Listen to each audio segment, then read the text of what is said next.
Krista, it was here at this intersection on State Road 14 that a Marine helped two women survive a horrific motorcycle accident.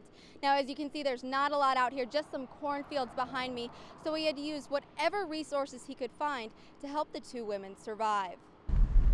I don't usually go that way home, and then that day we actually happened to get off early. Stephen Wilson says it was fate. He was just at the right place at the right time. I was probably about 90 seconds behind it.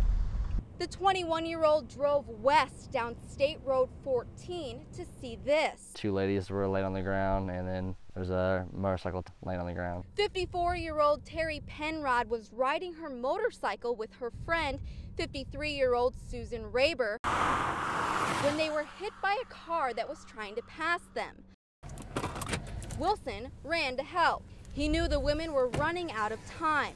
Penrod's leg had been severed and she was bleeding out. When I was running that way, I was already trying to think of a game plan. So he used whatever he could get his hands on to make a tourniquet, belts and dead corn stalks.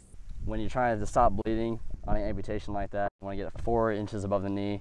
I ran the belt right above where my forefingers was, and you slide the stick through the belt, and this allows you to tighten it to get leverage over it. And then when it gets tight, you want to go just a little more, and so that way it's parallel with the leg. And then you use the second belt to hold the rod in place, and that's how you make a tourniquet.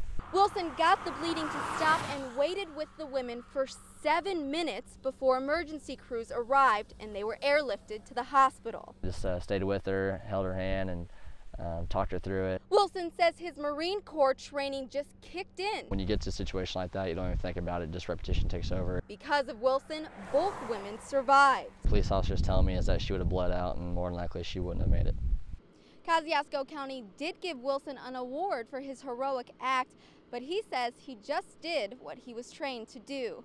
Now, both women are still in the hospital and one did lose her leg, but both are expected to recover. Reporting live in Silver Lake, Rachel Glazer, ABC 57 News.